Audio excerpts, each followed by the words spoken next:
Well, good morning and welcome to the Pre-State Allocation Board meeting for February 22nd, 2002. I'm Fred Yeager with the Department of Education. We're going to change the usual order today.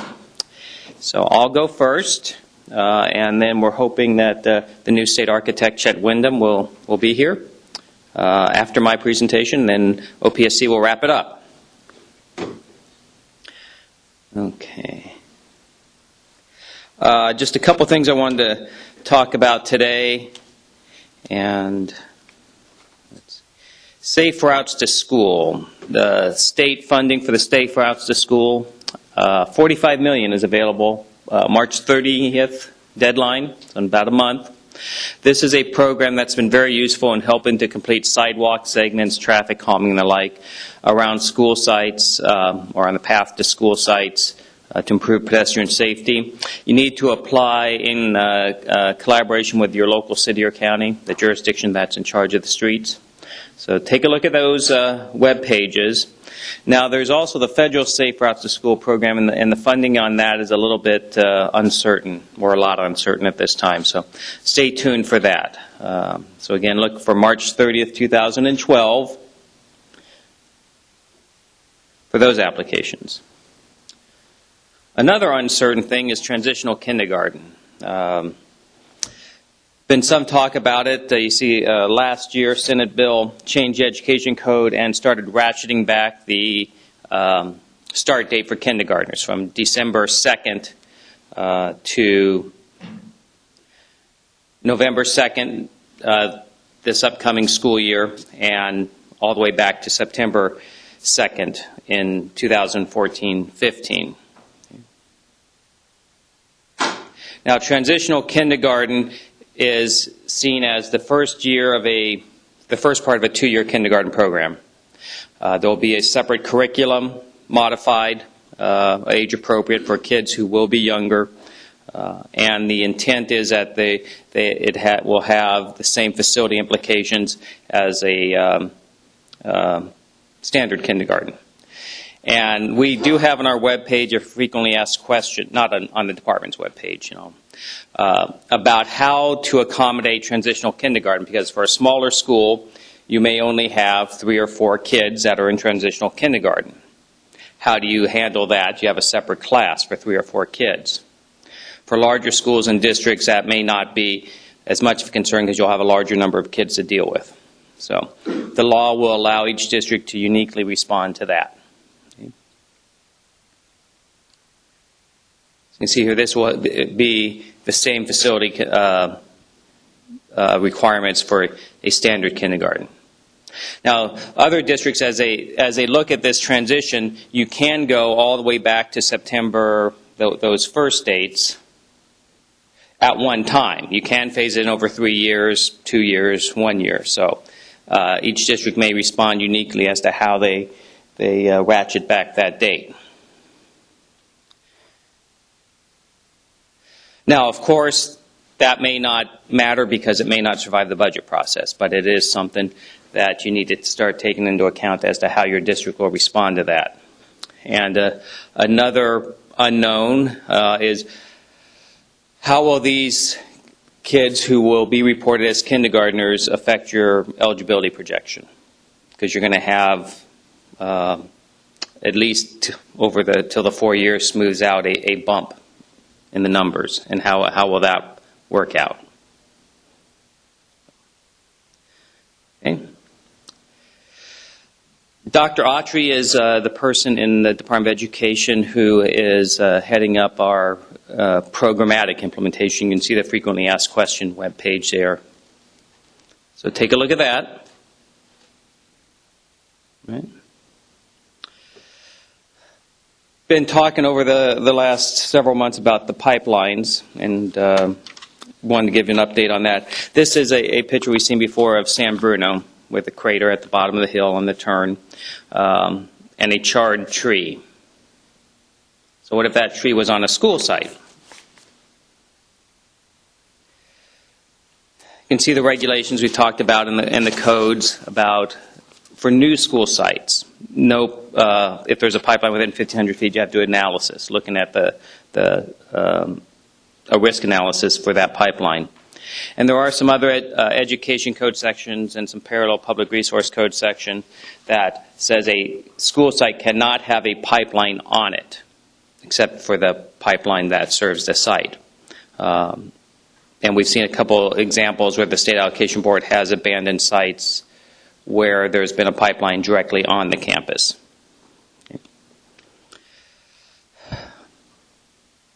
So a quick timeline. In 2000, Title V regulations were amended to include that citation for the study. And that was largely following the pipeline explosion in Carlsbad, New Mexico. We developed a protocol in 2002 and updated it in 2007. And that is what most districts now use. So following San Bruno, we wanted to make sure that our pipeline risk assessment was still a useful document. So we put together a group of technical experts who in general found that the protocol provides a reasonable assessment of risk, both of individual risk and a population risk index. And those in an oversimplified way are, you could look at it as probability. The protocol calculates what is the probability, and then from there you calculate what are the potential consequences. And our protocol uses a individual risk threshold of 1 in a million.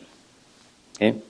What it doesn't say is that if the worst does happen, what is the standard for that? So the group suggested that there be some technical modifications in some of them in the mathematics and protocol technical pieces, so we're working on that.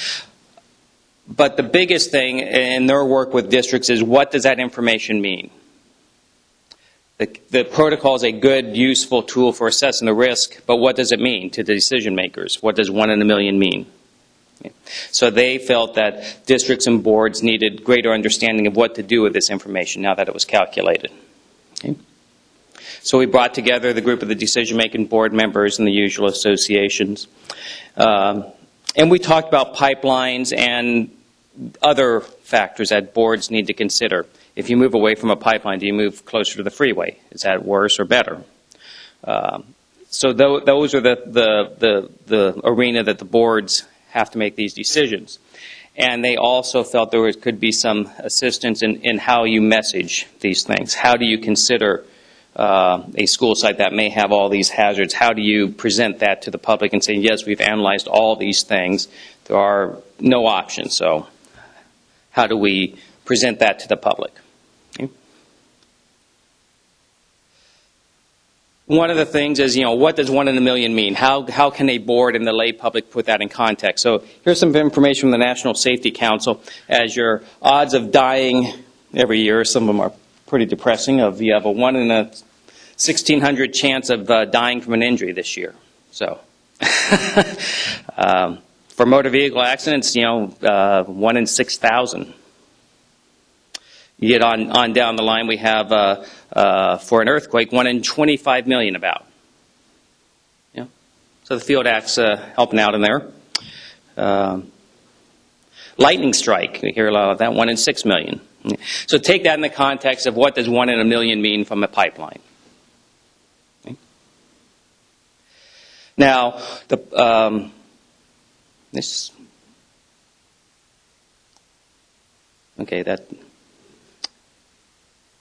I wanted to run, this was a slideshow that would show things, but here's how it would end up at the end of the day.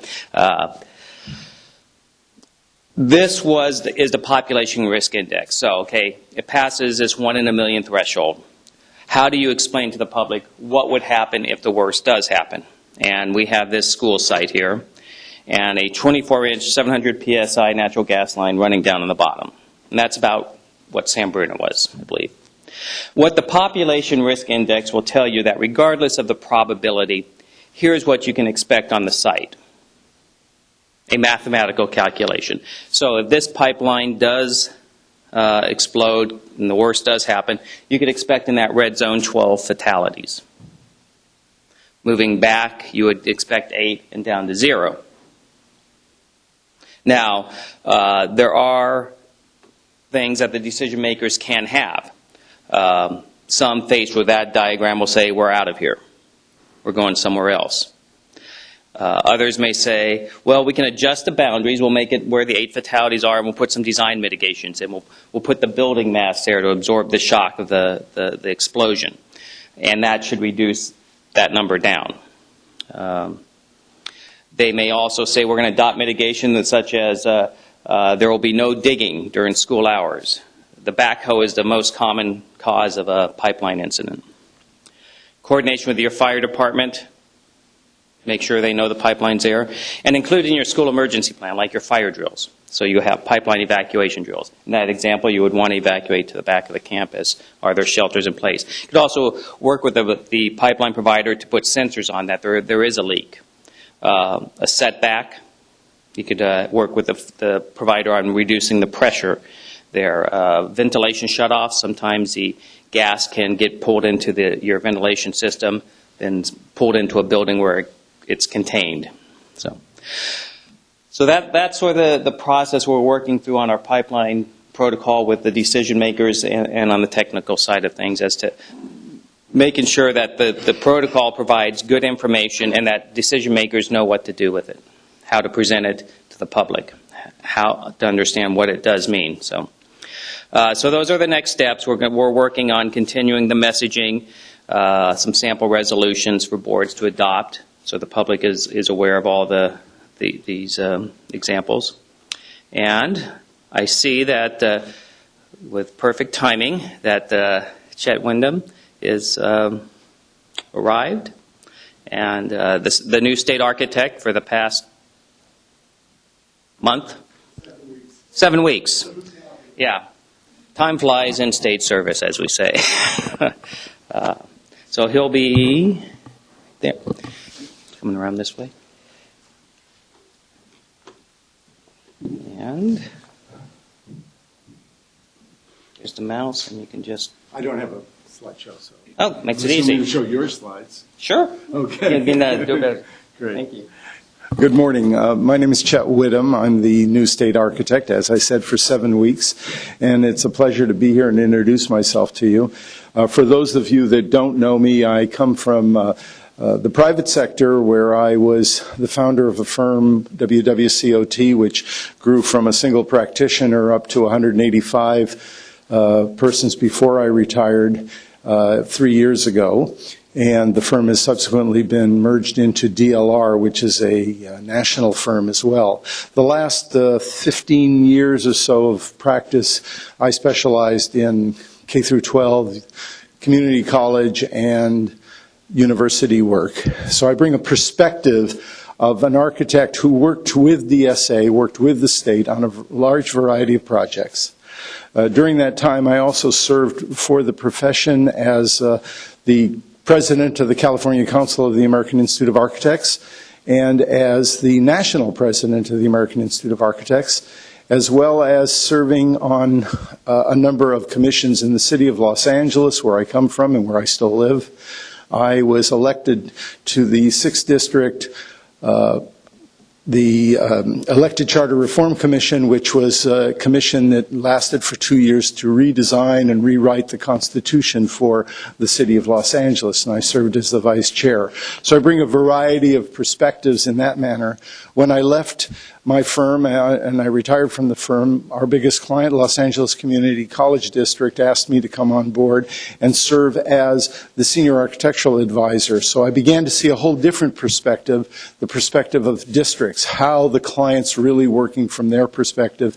And I was involved in the process of designing, facilitating the selection for 40 design build projects, of which 13 were, if you're familiar with the LEED approach, 13 were LEED Platinum, 12 were LEED Gold, and 11 were LEED Silver.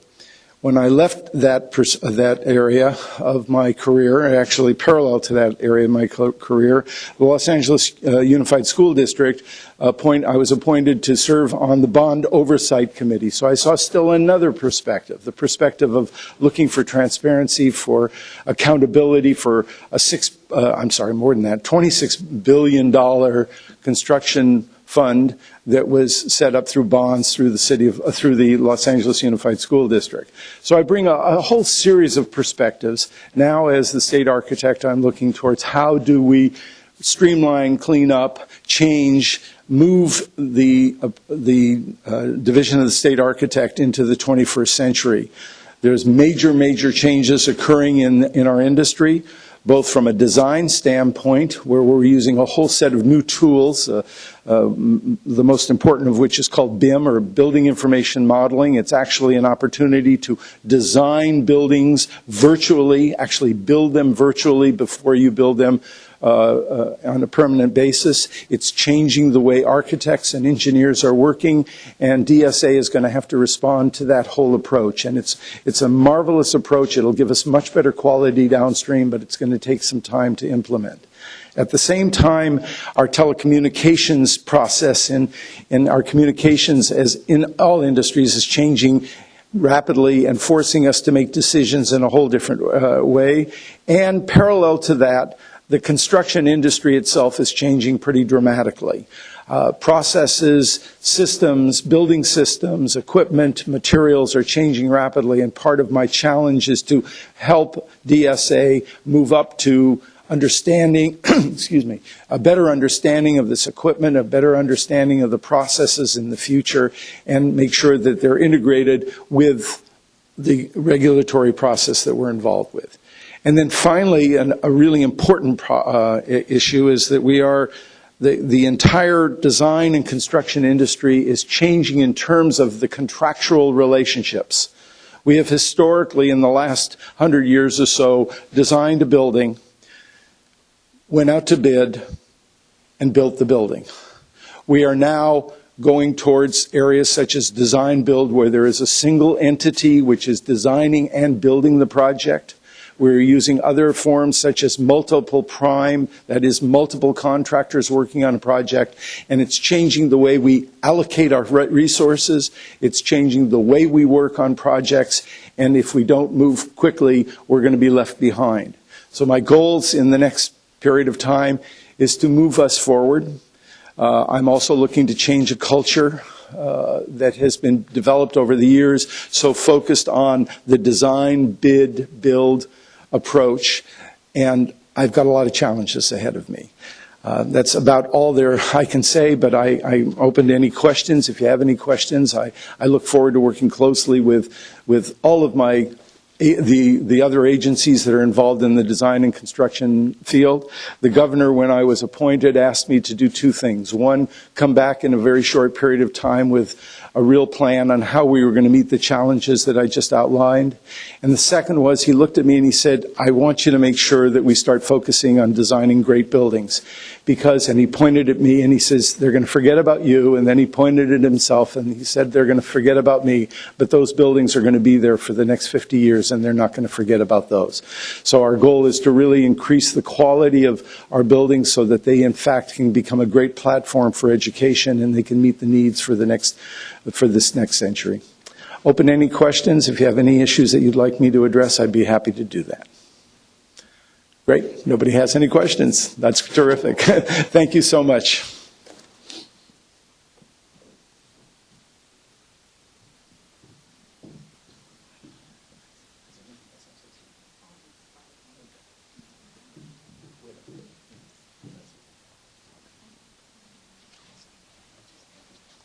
Good morning. I'll provide the regular DSA updates. We're trying to do these every other month and bring you updates from our policy unit and some of the hot items like the Seismic Mitigation Program.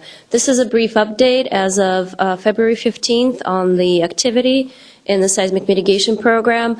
We do get questions from districts and their consultants regarding activity in this program because folks are trying to size up the likelihood of applications moving forward to funding. And so we try to provide this information as best as we can, and I'm going to include it in these slides, I think, from now on for a while.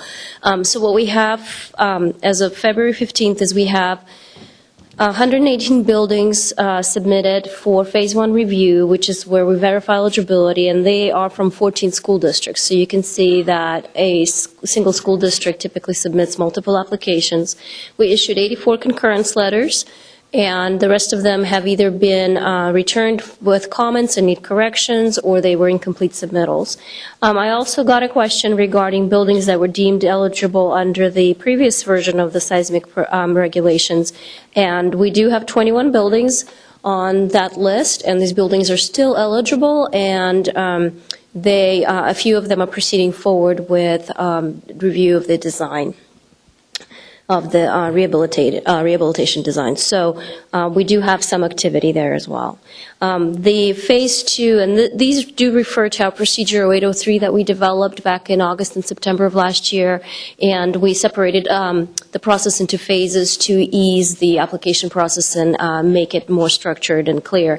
So for Phase 2, we've received no applications, and this would be the phase designed for districts that would go through the analysis to show that it is more economical to replace the building rather than rehabilitate it. So we do not have any applications at this time. But for Phase 3, for actual seismic rehabilitation pre-application, we do have applications for 7 buildings, which 6 of them have been approved. And this is the step where prior to submittal of the plans and specifications and all the documents required by DSA, the design professional and the structural engineering consultant will actually go through a process with DSA that involves the drafting of the design criteria report, how the rehabilitation project would actually be designed. And that usually involves meetings and a draft report to DSA that DSA approves. So there's activity there, and out of those 6 buildings that we've approved under Phase 5 are moving with actual project application, because DSA referred to the submittal of plans and specs as project application. So those 5 buildings are pending DSA review, and that's pretty exciting for us. These projects do represent some interesting challenges for our reviewers, so I think that they welcome the reviews. So I'll be, as things move on, I'll provide further updates on this. The DSA developed a new section, a new page on our website for solar projects. We get a lot of questions from both school districts, design professionals, and manufacturers of various solar products. These would be solar carports, solar panels on roofs, standalone solar installations. So what we decided to do is to pool the technical guidance, process documentation onto a single web page, especially because we're dealing with folks that perhaps never participated in the school approval process. So we have a description and examples of projects that require DSA review. We explain what the plan review options are, because there are a couple of options. There's an expedited option using a pre-check design, and we also provide links to the technical guidelines that just pertain to solars, because we have a lot of IRs and it's hard to navigate unless you know exactly what you're looking for. So that's what we've provided, and I believe it's on our sustainability page on the DSA website. And we also have a link to it on the home page. As part of that process, we've updated one of our main IRs, which is our interpretation of Regulation 16.8, and the updated version is on the website, dated January 6. It's grown, although our goal is always to make things shorter. It, for some reason, always fails. So it's quite a large IR, because it goes through procedures, submittal requirements, and in detail requirements for structural safety, fire life safety, and access. So fire life safety requirements have been developed in a lot more detail than they have been in the past, and we've worked with the Office of State Fire Marshal to develop those. It's important to note that DSA on its own we cannot fly solo on fire requirements, because DSA does not have actual authority to publish regulations in this area. We work with the State Fire Marshal and provide input and develop amendments for schools, but for technical guidelines that are for generic products like solar, we do refer to the State Fire Marshal. And in our IR, we also have a link to a publication that the State Fire Marshal developed for additional guidance for solar. Now, what we do have ability to do is to determine which projects are subject to DSA review. And we've worked with our legal counsel and developed an exclusion process for fenced-off ground-mounted installations. So these would be the solar installations on a school site, but not attached to any building, completely fenced off, not accessible to students or staff. And we've developed guidelines for those projects in our IR 16.8. And the only thing to note there is that if there is corresponding work somewhere else on the school sites, such as electrical, mechanical, et cetera, that work does have to be reviewed by DSA. And even with that exclusion, we hope that this still provides for an expedited process of design and build for these projects. We are also working on future updates in this area, and those are going to be mainly in two areas. First one's going to refer to our accessibility standards that are applicable to various projects that include solar installations, such as solar carports and solar on roofs and lunch shelters and others. And we are also working with the structural engineering community to develop additional structural safety requirements for wind loads, wind tunnel testing, and ballasted solar arrays. These are, folks are anticipating those. We're working closely with other approving entities and checking to see what they're doing in this area, such as other planning, like the largest probably would be partner in this is the City of Los Angeles. We're looking to see what they're doing, and again, working to develop technical guidelines for these types of projects. The questions, like I mentioned earlier, do come from a variety of sources. We have direct communication from solar manufacturers. We have design professionals and school districts all seeking information on this subject. So most likely I will provide another update once we develop the IR 16.8 in even more detail. And it's possible, too, that we will restructure this document and break it up in more digestible sections. And then lastly is the usual bin time report. We do have growing bin times in certain areas. Mostly they're not structural, though. They are fire life safety and access. And that, again, is the factor of staffing, workload, and the types of projects are submitted. So we do frequently get a question on this Category 1, 2, 3 process, whether it's being utilized. Very few applications actually claim Category 1 or 2 status as ready to build. Most projects, over half of the projects go undeclared, and the rest of them are Category 3. So when you look at our bin times, the weeks that we refer to in our Category 3 projects would always be the highest, as most projects fall into that processing category. And that's all I have for DSA updates, unless there are any questions. All right, then I believe that Office of Public School Construction is next. Thank you.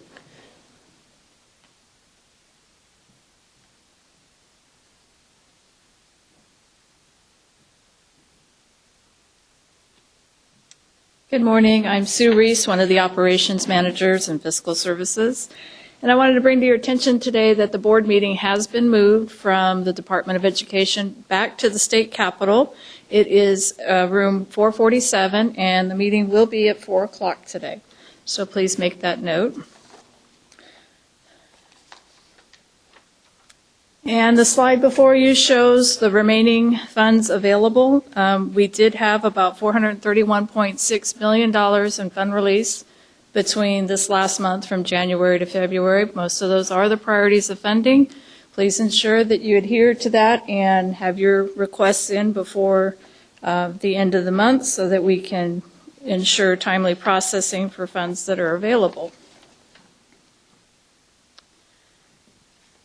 And this is what's remaining from the New Construction Bond Authority for Propositions 1D, 55, and 47. Basically, we have on the unfunded approvals list about $369.9 million worth of approval. Of that, we have apportioned about 95.3% of those remaining bond funds. And what is left to apportion is about 2.3%, or about $336 million. So with that, I'd like to turn it over to Tracy, who will continue our pre-SAB meeting.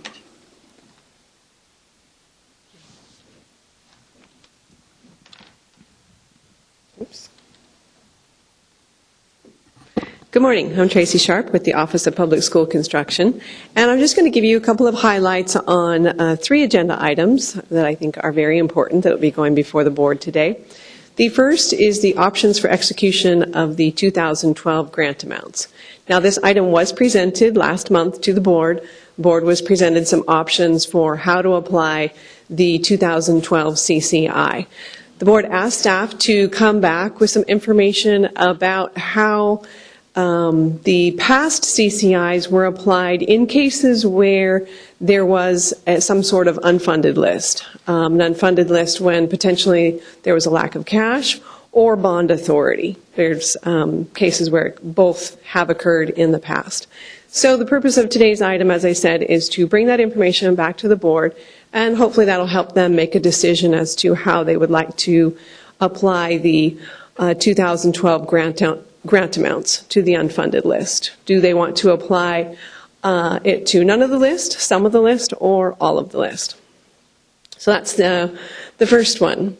The second one, options for transferring the lease purchase program, bond authority, and cash. The lease purchase program, as you know, was the program that existed before the school facility program. At various times, some cash comes available from that program through closeouts. And at this time, there is a $16 million, a little more, available that may be transferred, but we are not sure. Staff has been working with the state Treasurer's Office, and the Treasurer's Office asked us to also work with the Office of the Attorney General to make a final determination as to whether or not this cash could be allocated within the school facility program.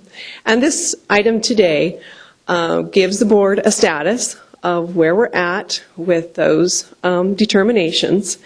And because that determination is not final yet, it gives the board some options. When that determination is final, the amount of what can be potentially transferred, how would you like us to proceed with that? A little bit of a preemptive work here so that when the amount is determined, we can move forward on it quickly. The next item is the final report from the New Construction Sub-Committee that has met 3 times, I believe, now, and they have some recommendations for the board, for the full board to consider. These are related to level 3 developer fees, potentially transfer of remaining ORG, Overcrowded Relief Grant Bond Authority, potentially how to regulate remaining bond authority, and how to deal with future acceptance and processing of applications. So those are recommendations that are coming forward, as I said, from the subcommittee to the full board for consideration, how they want to deal with that. Okay, that's it for my highlights today. Are there any questions? Seeing none, I will turn the presentation over to Operations Manager Brian Lepask. Thank you.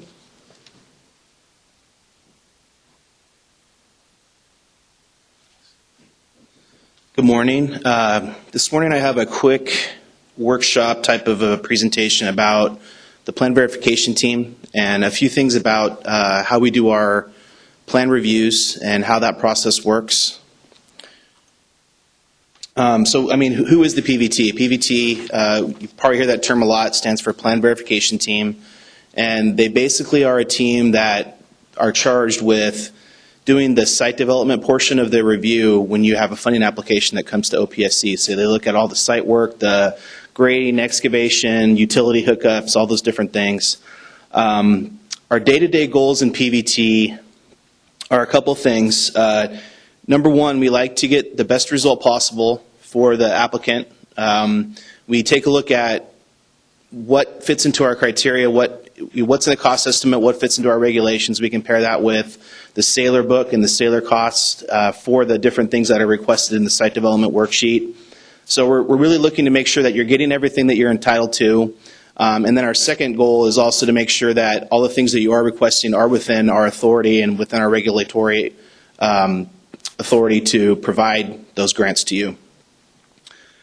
We have also a lot of different programs at OPSC. We have about 11 or 12 programs. And so the one thing I like to tell architects when they're asking questions about how to fill out a cost estimate is to become familiar with the site development regulations. There's not a whole lot of regulations in site development. They're pretty general, but there is a lot of nuances in them.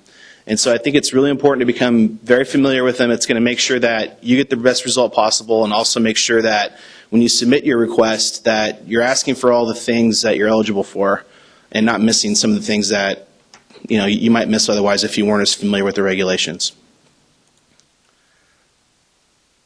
So this is an overview of what I'm going to discuss. Like I was saying, we're going to look at the regulations a little bit, and also a comparison between what's provided site development-wise in the base grants versus what's available as additional grants. There's a fine line there, and I'm going to discuss a few of the most common types of things that kind of might cross over if you're not really familiar with the regulations. Also talking about the supporting documentation that's required when you submit your requests, and kind of our review process and how we go about doing what we do. I don't think a lot of times you get a clear indication of exactly what we're reviewing and what we're doing inside OPSC, and so we're trying to share exactly what we do so it'll help you when you're filling your estimates out. So these are things that are included in the base grant amount, and for those of you that aren't familiar, the base grant, what that means is we have, the way our programs are funded, they're funded on per pupil grant amounts. So for example, a new construction project and you're building a certain number of classrooms, the number of pupils that are going to be housed in those classrooms are the number of pupil grants you're eligible to request in your funding application. Whatever that amount turns out to be, that's the base grant, or the per pupil grant amount. And that's, when we talk about the base grant, it includes a lot of things. It's to construct. It's also, there's some things in there for site work. And this is a list of some of the things that are included in the base grant that you can't ask for outside of the base grant. We also have what's called the general site grant. The general site grant is available in new construction projects where you're adding acreage to, you're either building a new school on new acreage or you're acquiring acreage in the project. And then there's a calculation in our regulations that provides you funding associated with the things that it takes to kind of develop that land. So these are a list of things. These are the categories that are in our site development worksheet of all the different types of grants we provide through site development for constructing of the site, for the buildings, for preparing the buildings, preparing the pads, routing the utilities, all the different things.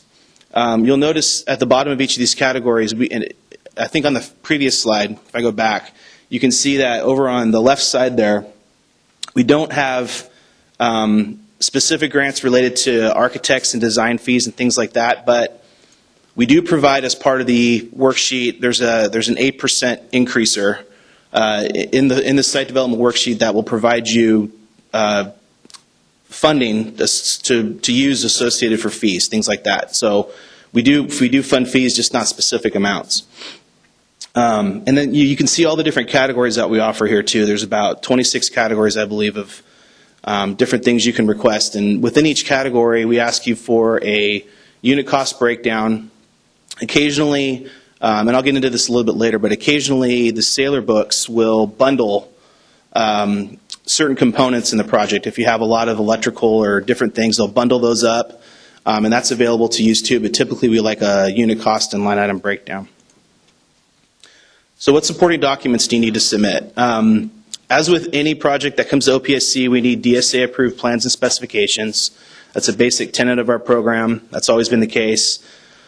A lot of times, though, you'll have local requirements. Your city or your county is going to require you to do typically off-site things, sometimes other things that you're going to have to do as part of your project. It's not going to be required by DSA, but maybe by the city or the county.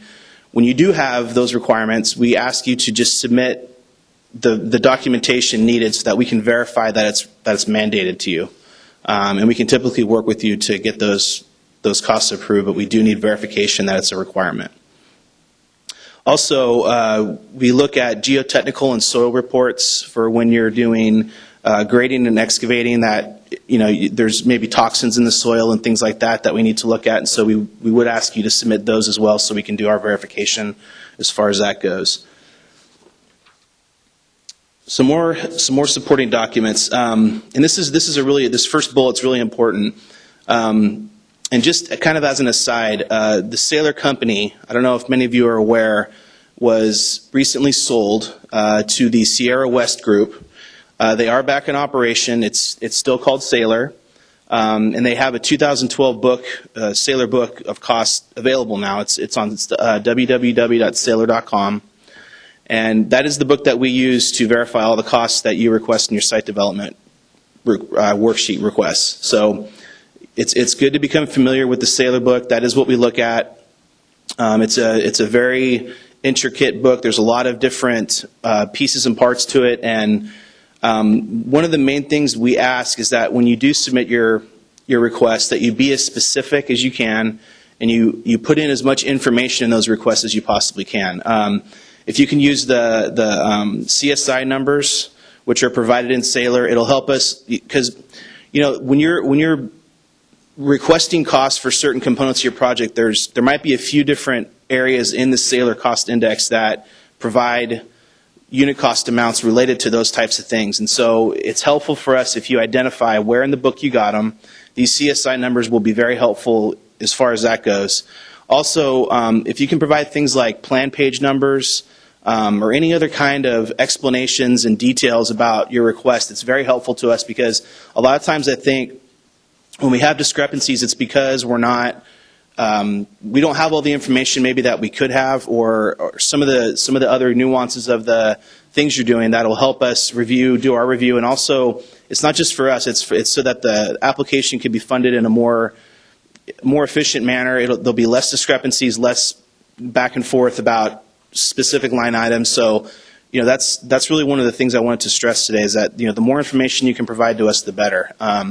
We've seen an increase in that lately, and I think it's been pretty successful. The more highlighting on the plans you can do, anything you can do to help and clarify and show the reviewer exactly what you're requesting is going to benefit you. Also, for local utilities and district fee schedules, there's sometimes complex calculations that go along with those, and if you can include your calculations, how you arrived at them, that's also going to be helpful for us. So now we're going to talk about the process of how the review works and how you respond, and kind of how that whole part of the application process is perceived on our side of things. We do an initial review, and we take that review, and I think a lot of you are familiar with our first correspondence in the processing of an application is what's called a 15-day letter. And in that letter, we're going to include all of our findings, what we were able to verify on the plans, and maybe we've adjusted some of the unit costs you've requested. Maybe we found less or more of the things that you requested, but we're going to try to come to an understanding, and we're going to show you what we found versus what you requested. This is a very crucial time in your application because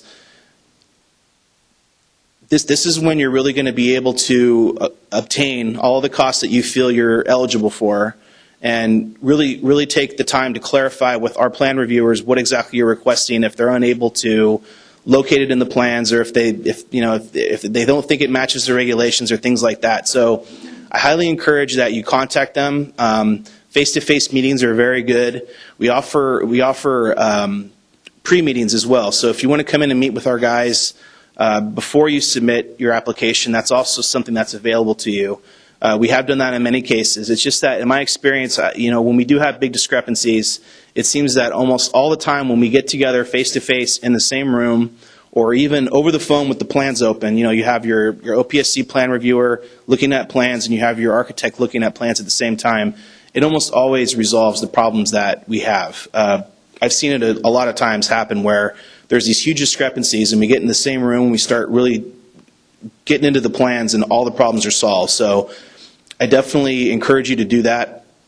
And like I said, we can meet with you before your submittal or during your submittal, but it is crucial to do it at this point because Once you do respond, we have a secondary review, and that's our final review. So we do our initial review, we send our 15-day letter out with discrepancies. The district has an opportunity to respond to those things, and we have an opportunity for meetings and things like that, work out all the details.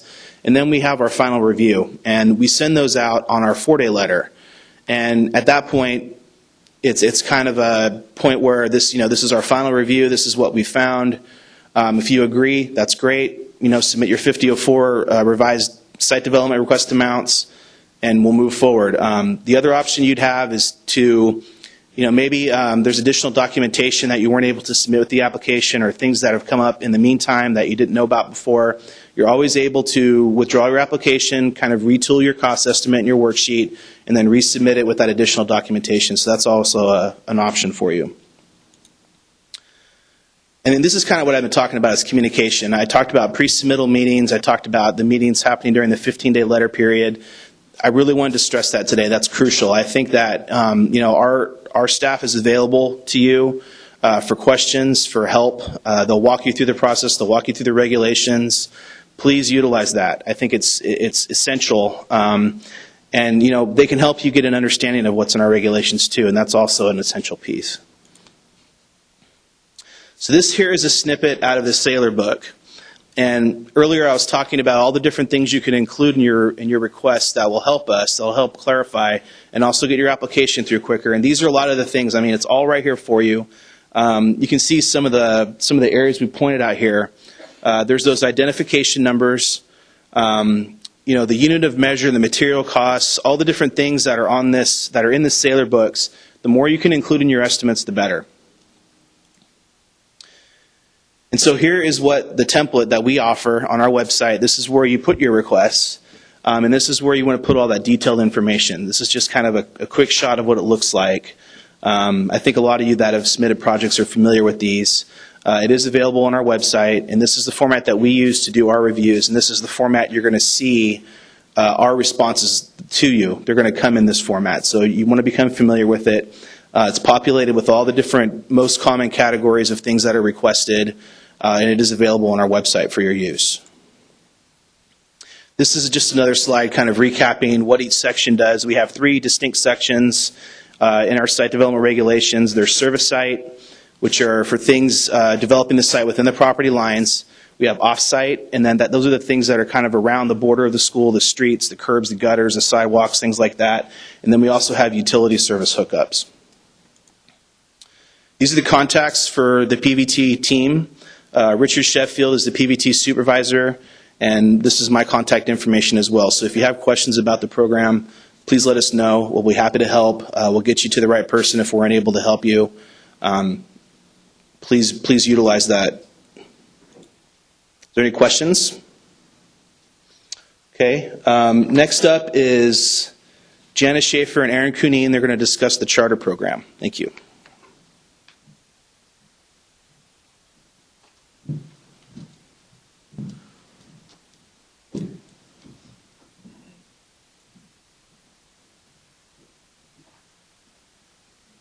Good morning. The only reason really I'm up here is so I can just steal Erin's hard work. So she's the one who's done all the work on this presentation, and I wanted to announce that we do have a new charter team. I'm the supervisor for any of the charter schools, or charter school applications, or the team, and Erin's our lead analyst, and Thane Gunther is her backup. So Thane gets everything that we don't want to do. So, truth's the truth. So that's why his name's not up here on the presentation. So I'm going to leave it to Erin now. And Right. Thank you. be nice. I will be very nice. No, I meant them. Oh, you, okay. Not you. I'm Erin Cuneen. I'm the new project manager in Charter, and I'm here today to provide an update on a current ongoing funding round that we have open in the Charter program. This round is open to charter schools that are currently participating in the Charter School Facilities Program, that have a preliminary apportionment, and that have advances for design and or site that they have not yet requested. There is $94.2 million that is available to this round. It was made available from cash proceeds from the October 2011 bond sale. As of this date, we have only received requests for about $2.8 million. This number, the $94.2 million, I'd like to point out, represents the total amount of design and site acquisition advances we have. So it would everyone that has a design or site acquisition advance would be able to come and request. So there are still several charter schools out there that are eligible for this money and have yet to come in and request the funds. The last day to request these funds is May 2nd, 2012. To request the funds, your requirements are first entering into your charter school agreements. These are drafted by the California School Finance Authority and will need to be signed by CSFA, the SAB, the charter school, and possibly the school district, depending on each individual project. Additionally, the charter school will need to be found financially sound. This is determined by the CSFA, and these are current for a period of 6 months. After these two requirements are met, the charter school may submit a request for funds. For design, they just need to submit a request for funding form SAB 5005 with section 2 and 10 completed. For site, in addition to the Form 5005, they will also need to submit a contingent site approval letter from CDE, a preliminary appraisal, and an updated application for charter school preliminary apportionment, Form SAB 5009. Oops, sorry, I didn't change my slides. There's the next slide that outlines the necessary requirements for site. These are the additional docs. One thing I really wanted to touch on for this update that was very important was there is some crucial timing elements that apply to your submittal. If a charter school hasn't started working on the financial soundness determination or started working on the charter school agreements, they need to as soon as possible. Two important things to keep in mind. First, before a charter school can enter into the agreements, the charter will need to be found financially sound. This determination is approved at the CSFA's monthly board meeting, which is held the second Wednesday of every month. So the last chance for a charter to receive a financially sound determination and still make our May 2nd deadline is the CSFA's April board, which will be on the 11th. Charters will need to make sure that they submit documents to CSFA to begin this process at least 3 to 4 weeks prior. Second, if a charter school is going to request to hold title to their project, this too will need to be approved prior to entering into the agreements. Requests to hold title are approved by the SAB, and if a charter is planning to request the hold title, they should be working closely with us, the OPSC, to ensure that this request can be approved at a board meeting prior to the May 2nd deadline. The April 25th SAB will be the deadline for title requests, and charters should submit their requests at least 4 weeks prior. Let's see. So important things to keep in mind. Fund release requests must be received no later than May 2nd, 2012. The charter school is going to have to work closely with CSFA and CDE if requesting site, as well as OPSC if requesting a whole title. Project timelines for the charter projects at the end of the May 2nd deadline are going to be restarted, regardless if funds were requested or not. And lastly, any funds remaining after the May 2nd deadline will be available for use at the discretion of the board. If you need any assistance, these are our contact information. As Jana mentioned, she is the new supervisor. I am the main project manager, and then Thane Gunther is the other project manager in the charter program. If you have any questions, feel free to call us, and we would be very happy to assist you through this process. So with that, are there any questions about this? Okay, I think we now have an update from Bill Savage on the Implementation Committee.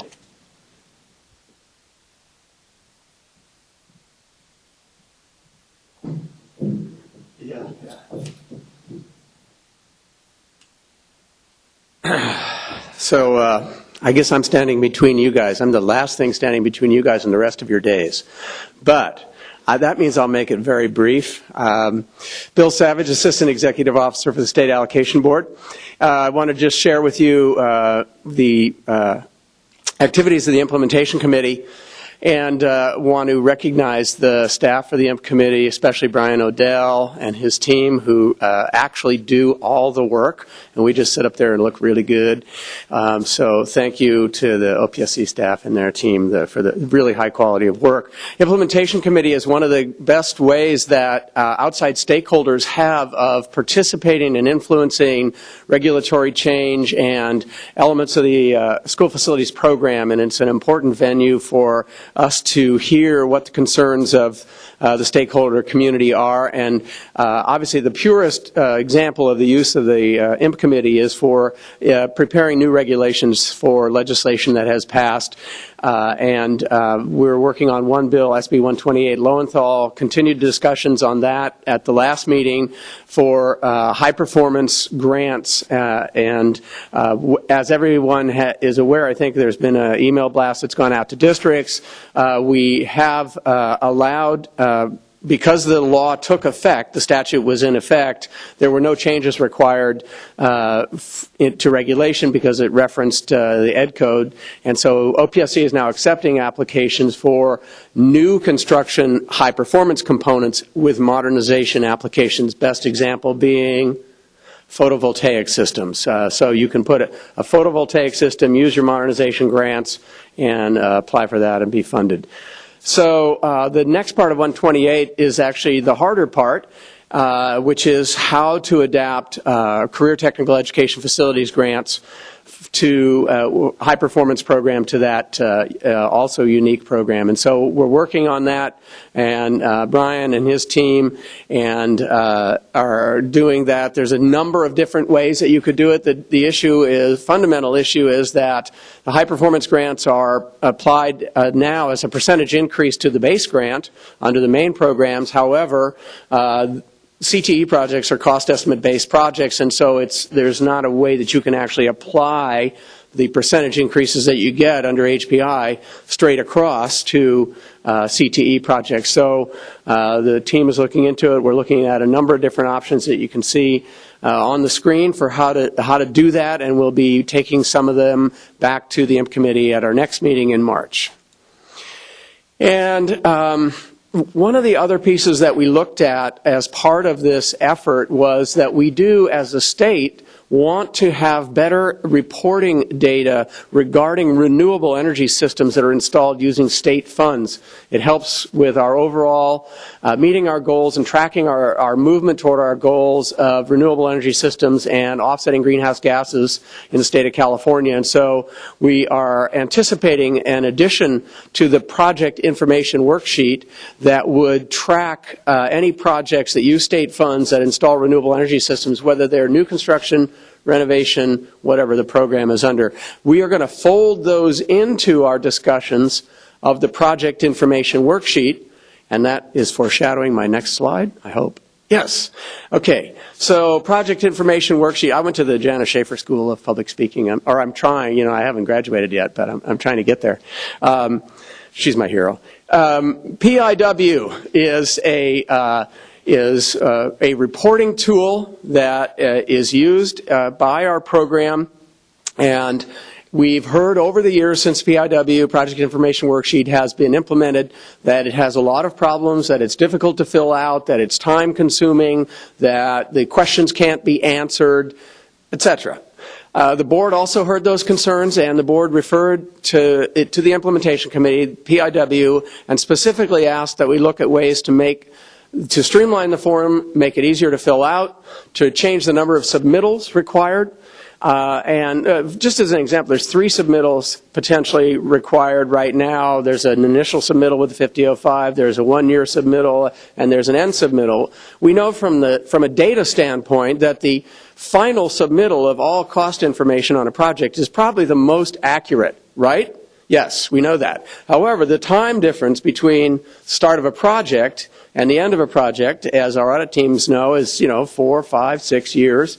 So we have a data void there if we don't have some initial requirement that has estimated cost information that goes in at the front end. So we're trying to wrestle with those issues, but we're also looking at ways that we can make the form more user-friendly and consider ways that we could potentially have the state agencies that are responsible for school construction and for accepting applications and taking in data, that data could then be used to auto-populate portions of the form.